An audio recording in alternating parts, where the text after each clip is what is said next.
isu, dan ini harus kita klarifikasi juga sebenarnya kata Rasul, benar atau tidak Utsman dibunuh. Maka kaum muslimin ya, para sahabat segera berkumpul di samping baginda Rasul SAW, dan Nabi mengulurkan tangannya ya, mereka membaiat baginda Rasul SAW dan menyatakan sumpah setia membela kalau betul-betul Utsman terbunuh, mereka akan menyerbu dan akan datang ke Makkah Mukarramah ya. Peristiwa ini disebut dengan Bai'at Ar-Ridwan tahta syajarah yang diabadikan Allah dalam surat Al-Fatah. Laqad radiyallahu 'anil mu'minina idh yubayi'unaka tahta syajarah. Sungguh Allah telah meridai orang-orang yang beriman ya, yang telah membaiatmu ya Muhammad tahta syajarah, di bawah pohon. Jadi sebuah pohon di Hudaybiyah itu ya, 1.400 orang ini menyatakan sumpah setia kepada baginda Rasul ya, untuk membela Utsman dan membela Islam. Ya. Pohon ini jemaah sampai Nabi meninggal itu masih ada. Di masa Abu Bakar Siddiq masih ada. Pada awal pemerintahan Utsman bin Affan, pemerintahan Umar bin Khattab setelah Nabi meninggal dunia, beberapa orangnya sempat suka mengelus-elus, ya, dielus-elus di pohon. Ya. Kemudian mereka mendatangi pohon ini gitu ya. Dan mengapa? Karena di sini mereka pernah membaiat Rasulullah. Nah, khawatir ya, tempat ini dikeramatkan dan disalahgunakan oleh Umar bin Khattab, diperintahkan untuk ditebang. Maka ditebanglah pohon ini, sehingga hari ini tidak ada lagi pohon tersebut. Nah, saya sempat datang ke sana dan bertanya kepada orang-orang sekitar, di mana kira-kira tempat pohon itu dulu. Nah, banyak yang mengaku tidak tahu lagi. Ya, hanya orang-orang tertentu yang tahu di mana persisnya. Ada yang mengatakan di dekat masjid hari ini, di belakangnya ada bangunan-bangunan kepingkan bekas bangunan tua, yang ada yang mengatakan di sebelah belakangnya lagi. Wallahu alam. Tapi intinya karena sudah ratusan ribuan tahun yang lalu ya tidak mungkin terlacak lagi. Ya, pohon di tempat baginda Rasul membaiat para sahabatnya. Baik. Ya. Laqad radiyallahu 'anil mu'minina. Ya, sungguh Allah telah meridai orang beriman, idz yubayyi'unaka, ketika mereka membaiatmu di bawah sebuah pohon tahta syajarah. Fa'alima ma fi qulubihim fa'anzala as-sakinata 'alaihim wa athabahum fathan qariba. Surat Al-Fatah ayat 18. Ini sebagai dalil bahwa mereka yang ikut dalam peristiwa ini ya, dijamin surga karena radhiyallahu anhum. Allah telah meridai mereka. Nah, luar biasa, begitu selesai baiat sumpah setia ini, tiba-tiba datanglah Utsman. Datanglah Utsman bin Affan menghadap baginda Rasul dan melaporkan pengalamannya 3 hari. Dia menceritakan bahwa Quraisy ya, tidak akan menyerang kaum muslimin. Justru mereka ingin damai. Ya. Dan kehadiran Utsman disambut dengan baik oleh orang-orang Quraisy. Dijamu sebagai layaknya tamu terhormat. Dikasih makan, tempat tidur 3 hari lamanya. Ya. Bahkan Utsman ini kalau dia mau, dia dibolehkan untuk untuk umroh gitu kan. Tapi dia nggak mau karena misinya adalah melakukan negosiasi. Ya. Jadi enggak kayak kita, haji mumpung sambilan enggak gitu ya. Intinya apa? Kafir Quraisy tidak akan menyerang kaum muslimin, mereka minta damai, namun mereka berharap kaum muslimin tidak datang tahun itu. Ya, tapi ditunda tahun berikutnya.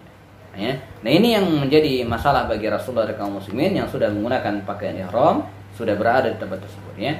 Dalam kondisi tidak jelas seperti itu ya, muncullah tokoh Quraisy Suhail bin Amr. Suhail bin Amr. Suhail bin Amr ini jamaah khatibu Quraisy ya, termasuk tokoh yang ahli orasi di kalangan Quraisy, kafir pada waktu itu. Dia punya anak 2 orang laki-laki. Satu namanya Abdullah, satu namanya Abu Jandal. Ada L-nya ya, Abu Jandal. 2 anak muda ini ya, anak dari Suhail bin Amr ini sudah masuk Islam. Tetapi ya, Abdullah bin Suhail ini, anaknya Abdullah itu sudah berangkat ke Madinah hijrah. Nah, adiknya Abu Jandal tertahan di Makkah. Ya. Walaupun sudah masuk Islam, ditahan oleh bapaknya. Jadi ini tokoh. Maka ketika Nabi melihat orang ini datang, Suhail bin Amr datang, kata Rasul, lihat, Suhail muncul. Biasanya kalau Suhail muncul, pasti terjadi perdamaian. Ya, mereka ingin as-sulh, perdamaian. Dan betul, Suhail bin Amr ya, dari kabilah dari Quraisy ini ya, dari kafir Quraisy ini mengajak Nabi untuk menyepakati poin-poin perdamaian. Maka disepakatilah 4 ya, perjanjian. Sebagai penulisnya adalah Ali bin Abi Thalib radhiyallahu anhu. Ya. Kata Rasulullah SAW mendiktikan, uktub ya Ali, tulis ya Ali. Bismillahirrahmanirrahim. Ya. Bismillahirrahmanirrahim. Maka Ali pun menulis di lembaran tersebut Bismillahirrahmanirrahim. Nah, ini juga menjadi inspirasi bagi kita untuk selalu mengawali aktivitas dengan basmalah. Baik aktivitas lisan atau mungkin juga tulisan. Ya, nulis surat Bismillahirrahmanirrahim. Ya, masang jam dinding Bismillahirrahmanirrahim. Makan, semua aktivitas kebaikan dan mubah, ya, atau bahkan mubah sama sekali ya, itu dianjurkan sangat mengucapkan Bismillahirrahmanirrahim. Kullu amrin, kata Rasul, setiap masalah urusan yang tidak dimulai dengan basmalah, Bismillahirrahmanirrahim, fahuwa aqta, maka dia nggak ada pahalanya, terputus. Ya, makan juga demikian. Bahkan kalau kita ingat di tengahnya, kita tetap dianjurkan untuk membaca doa Bismillahi awwalahu wa akhirahu. Ya, uktub ya Ali, wahai Ali, tulis Bismillahirrahmanirrahim. Ya, maka Ali bin Abi Thalib menulis. Suhail bin Amr katanya, la, tidak. Siapa Ar-Rahman, siapa Ar-Rahim? Saya nggak kenal, katanya gitu kan. Jadi orang Quraisy itu kalau Allah mereka akui. Jadi kalau disebutkan siapa yang ciptakan alam semesta ini, Allah. Tapi siapa yang sembah? Manala ta'uzza, berhala. Ya. Allah punya sifat Ar-Rahman, Ar-Rahim. Mereka enggak. Mereka tidak mengakui Asmaul Husna. Ya. Maka kata Suhail, kami tidak mempercayai Ar-Rahman dan tidak kenal dengan Ar-Rahim. Siapa itu? Ya. Coret, kata dia. Ganti Bismikallahumma. Ya. Bismi, dengan namamu ya Allah. Jadi mereka mengakui Allah tapi tidak menyembah Allah. Maka dicoret dan diganti dengan Bismikallahumma. Ya. Dengan namamu ya Allah. Nabi ngalah. Baik. Uktub ya Ali, tulis, kata Rasul. Perjanjian ini baina Muhammadin Rasulillah, antara Muhammad Rasulullah dan Suhail ibn Amr. Enggak, kata Suhail. Ya, siapa Rasulullah? Kalau kami mengakui Anda Rasulullah, enggak ada perjanjian ini.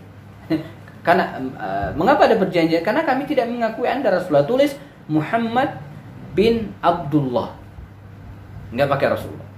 Ya, begitu jelinya kafir Quraisy ini gitu kan. Suhail bin Amr ini ya, sampai kata-kata itu mereka jaga gitu ya. Bagaimana dengan Rasulullah? Kata Rasul, ya Ali, coret. Ganti Muhammad bin Abdullah. Kata Ali, enggak. Saya enggak mau coret. Enggak mungkin saya mencoret Rasulullah. Anda Rasulullah, enggak mungkin saya coret. Maka Nabi sendiri dengan tangannya mencoret kata-kata tersebut, lalu kemudian ditulis ya, Muhammad bin Abdullah. Nah, ya. Jadi ini memberikan wacana berpikir bagi kita jemaah, bahwa dalam kehidupan ini ya, ada hal-hal yang sifatnya kita boleh mengalah. Ya. Ada yang sifatnya itu bahasa simbol, bukan substansi. Beda ya. Bukan substansi, tapi simbol, kulit. Penting iya, tapi ada yang lebih penting lagi. Ya. Ada disebut dengan bahasa-bahasa politik. Ya. Yang kesannya kita mengalah. Ya. Tapi sebenarnya untuk mendapatkan yang lebih besar dari itu. Maka di Turki itu salah satu siasat yang digunakan oleh Erdogan, mohon diluruskan kalau ada yang harus diluruskan ya. Di antara hal yang dilakukan beliau pada awal-awal berkuasa untuk mendapatkan persetujuan dari orang-orang yang tidak sepaham dengan dia adalah menggunakan simbol-simbol umum dalam melakukan perubahan. Misalnya, ya, untuk menghapus prostitusi, ya, perzinaan, beliau tidak mengatakan bahwa perzinaan itu haram. Zina itu nggak boleh karena wala taqrabuz zina dan dalil-dalil. Enggak, dia enggak gunakan itu, enggak. Tapi dia menggunakan apa? Bahwa zina itu, perzinahan itu adalah penyakit masyarakat. Jadi bahasa-bahasa nasionalisme yang dipakai, bukan bahasa-bahasa agama. Ya, supaya apa? Supaya mendapatkan dukungan dari orang lain. Kalau disebut khamr itu minuman haram, ya, yang setuju mungkin muslim saja, bahkan belum tentu juga semua setuju. Tapi ketika disebutkan bahwa miras, minuman keras itu membahayakan kehidupan dan tatanan masyarakat, siapa yang tidak setuju? Ini sama kayak rokok. Saya suka sampaikan ke teman-teman ya.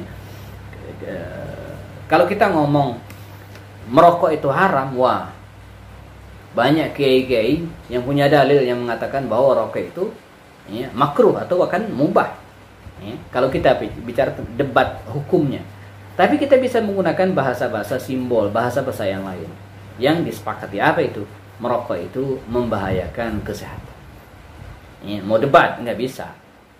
Dokter juga mengakui hal itu, bahkan yang memproduksi rokok itu sendiri menyebutkan, tertulis di covernya, di bungkusnya gitu kan, merokok itu menyebabkan kanker, apalagi impoten dan penyakit-penyakit berbahaya lainnya, dengan gambar orang yang bolong tenggorokannya, kemudian tengkoraknya habis, dan jadi dengan gambar-gambar yang serem. Artinya diakui. Nabi menggunakan ini. Jadi tulisan Bismillah, kalimat Rasulullah ini dianggap oleh Rasul untuk saat itu. Bukan hal yang substansi, itu simbol.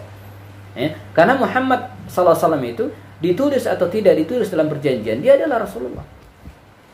Bahkan kalau kita lihat sejarah berikutnya, Muhammad Rasulullah itu dicoret dalam perjanjian ini, tapi diabadikan oleh Allah Subhanahu Wa Taala dalam Al-Quran. Tidak lama setelah perjanjian ini, seolah Allah ingin mengatakan manusia, Anda siapapun boleh mencoret Muhammad Rasulullah itu dari tulisan, tapi diabadikan oleh Allah dalam Al-Quran. Tidak lama setelah peristiwa ini terjadi, turunlah surat Al-Fatah. Inna fatahna laka fatham mubina. Pada akhir surat, akhir ayat terakhir, ayat yang ke-29, halaman terakhir surat tersebut, bagian atas bacaannya apa? Tulisannya Muhammadur Rasulullah walladzina ma'ahu asyidda'u 'alal kuffari ruhama'u bainahum. Muhammad Rasulullah. Jadi dicoret di perjanjian, tapi diabadikan Allah dalam Al-Quran. Luar biasa gitu ya. Baik. Maka dalam kehidupan hari ini, saya kira kita juga demikian. Mana yang sifatnya kita boleh toleransi dan itu bukan bagian dari esensi, bukan substansinya, dan mana yang harus kita pertahankan, Perjanjian pertama, isinya kaum muslimin harus menunda umroh tahun depan. Ini menyakitkan dan tidak ada yang setuju di antara kaum muslimin saat itu. Semua menyesalkan, menunda umroh.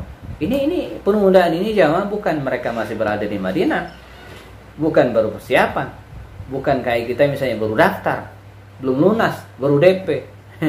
Enggak, mereka sudah berangkat, sudah jalan, sudah pakai ihram, sudah berada di Hudaybiyah.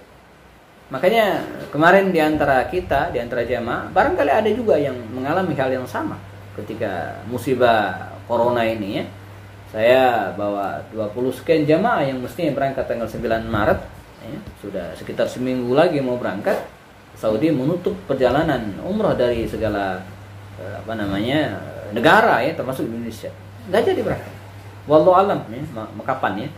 Juga tahun ini juga mestinya berangkat haji, tapi ditunda. Ini kalau kita menyesal, maka sungguhnya hal ini pernah terjadi dan dialami oleh Rasulullah dan para sahabat dulu. Bahkan mereka lebih luar biasa lagi, sudah berada di lokasi, sudah menggunakan pakaian ihram, sudah bermiqat, tinggal masuk 20 kiloan lagi masuk ke Mekah. Nabi menerima. 2. Genjatan senjata al-ahd, selama 10 tahun. Nah, ini oke lah. Bahkan menguntungkan kaum muslimin. Artinya selama 10 tahun ini Nabi dan kaum muslimin tidak perlu memikirkan perlawanan dan bahaya dari kafir Quraisy, karena mereka terikat dalam perjanjian.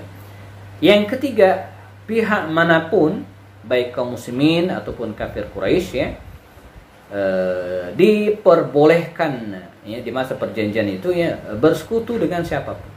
Artinya kalau ada kabilah yang ingin bersekutu dengan kaum muslimin silakan, atau siapapun yang ingin bersekutu dengan kafir Quraisy silakan. Ini dimanfaatkan betul oleh Rasul ya, dengan cara apa? Mengajak ya, beberapa kerajaan ya, untuk berpihak kepada beliau dengan mengirimkan surat. Nanti kita ceritakan. Yang keempat, apabila ada orang dari pihak Quraisy Makkah datang ke Muhammad SAW ke Madinah tanpa izin orang tuanya dan walinya, maka dia harus dikembalikan. Dan sebaliknya, jika ada pengikut Rasulullah Muslim yang datang ke Makkah ke pihak Quraisy, maka tidak dibalikin. Nah, sekilas ini curang. Saya ulangi, poin yang keempat ini, kalau ada kafir Quraisy atau pihak Quraisy, bukan orang kafir ya, pihak Quraisy yang di Mekah ini, dia datang ke Madinah, nggak diizinkan oleh walinya, maka dia harus balikin. Nah, ya, mereka ingin menutup pertumbuhan kaum muslimin, jangan ada yang masuk Islam lagi, itu maksudnya.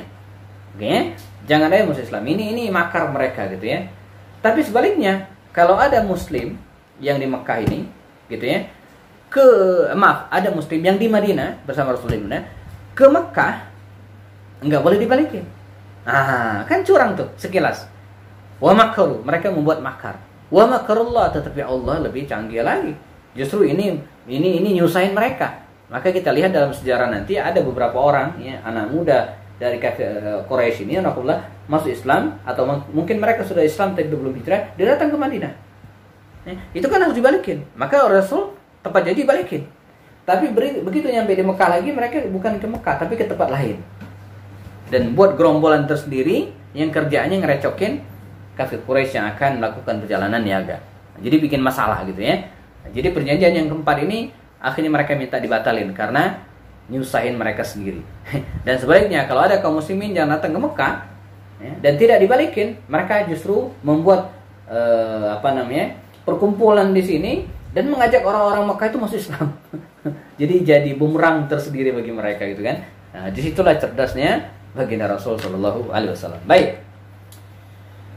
Nah, ini yang saya sampaikan tadi ya. Kata Bismillah dicoret dan ini analisa kemenangan kaum muslimin dalam perjanjian Hudaybiyah ya. Kaum muslimin menunda umroh tahun depan. Hikmahnya apa?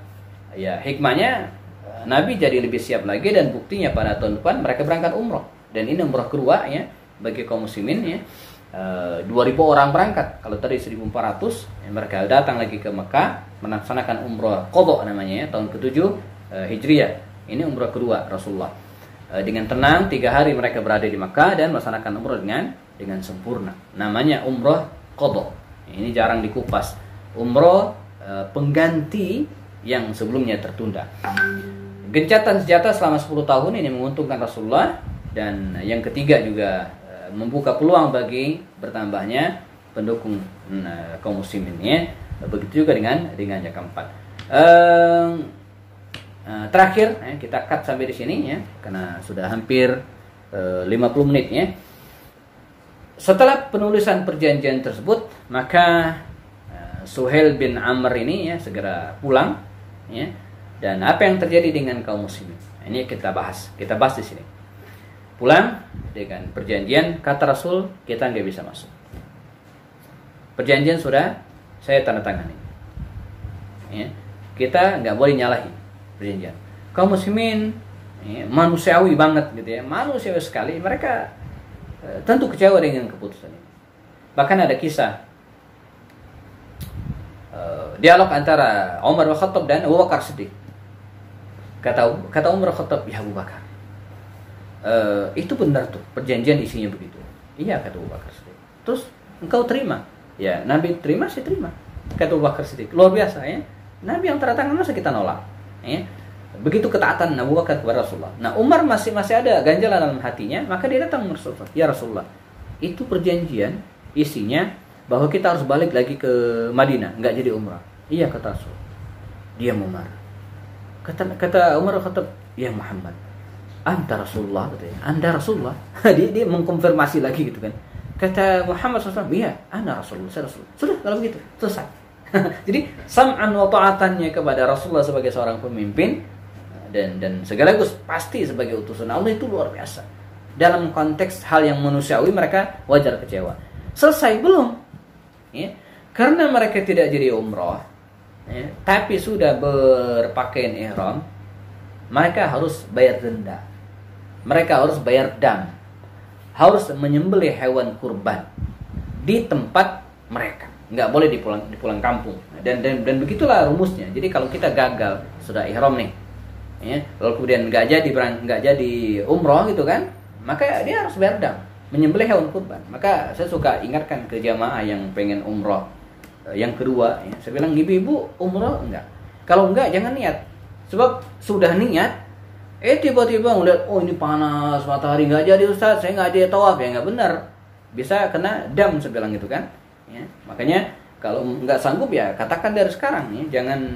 Jangan sudah miqat, sudah niat, ya, begitu nyampe hotel lihat panas terik matahari nggak jadi tawaf, dibatalin umrohnya, nggak boleh. Ya, dia bisa terkena dam. Maka karena mereka tidak bisa masuk ke Mekah, ya, maka mereka harus menyembelih hewan kurban. Maka Nabi berseru di hadapan para sahabatnya. Kata Rasulullah, ya ayyuhal muslimun, kata Rasul, wahai orang Islam, ya, bangkitlah kalian, ayo bangun. Kita nggak jadi umrah, ya, kita sembelih hewan kurban kita di sini. Di hadapan para sahabatnya Nabi berseru. Tidak ada yang menggubris. 2 kali Nabi berseru, ya, tidak ada yang nyambut. 3 kali Nabi mengajak, mereka diam saja, ya, walaupun tidak berkata apa-apa. Nah, dalam kondisi demikian, ya, maka baginda Rasulullah SAW masuk ke tenda istrinya Ummu Salamah, ya, dan disinilah kita melihat peran, ya, seorang istri, dan ini harus menjadi inspirasi bagi kita bagaimana istri itu, ya, betul-betul harus menjadi pendamping yang kadang memberikan solusi, bukan kadang, memang seharusnya memberikan solusi bagi masalah yang dihadapi oleh suaminya, ya. Maka ketika tahu hal tersebut, Ummu Salamah segera memberikan solusi kepada baginda Rasul. Kata beliau, ya Rasulullah, tak perlulah engkau berteriak mengajak mereka untuk menyembelih hewan kurban. Terus, ya, engkau keluar, ya, di hadapan mereka, bertahalullah, lalu kemudian sembelihlah hewan kurban di hadapan mereka. Enggak usah ngomong, ya. Dan itulah yang dilakukan oleh Rasulullah.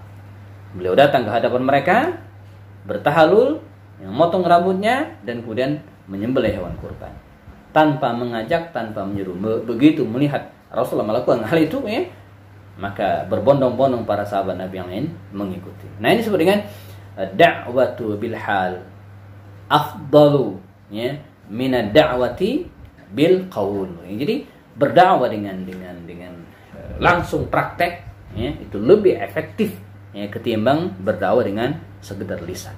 Nah, sama seperti orang tua, ayah yang ngajak anaknya ke masjid, nyuruh anaknya baca Quran, tapi dia nggak ngaji, nggak ke masjid, ya percuma. Seorang ibu misalnya lepas maghrib, ya, nyuruh anaknya baca Quran, dia megang handphone, apa nasib, nggak efektif. Pendidikan, tarbiyat, ya, bil qudwah, ya, bil uswah, ya, itu yang efektif. Terbukti baginda Rasul nggak perlu ngomong, nggak usah bicara, beliau mulai dan yang lain pun mengikuti. Nah, setelah selesai, nakumullah, ya, maka akhirnya Nabi pulang lagi ke Madinah Al-Munawwarah dengan penuh kekecewaan, dan setelah berada di sekitar Hudaybiyah ini hampir 20 hari lamanya, dan perjalanan mereka pulang pergi menghabiskan waktu selama 1,5 bulan, ya. Pulanglah dalam perjalanan tersebut Allah menurunkan surat Al-Fath. Inna fatahna laka fatham mubina. Para ulama menyebutkan yang disebut dengan fatham mubina ini punya beberapa makna. Antara lain Fathu Makkah. Kemudian yang kedua, ya, maknanya perang Khaybar. Ya, karena peristiwa paling dekat yang terjadi setelah perjanjian Hudaybiyah ini adalah perang Khaybar, di mana kaum muslimin mendapatkan kemenangan yang besar melawan orang-orang Yahudi pada saat itu.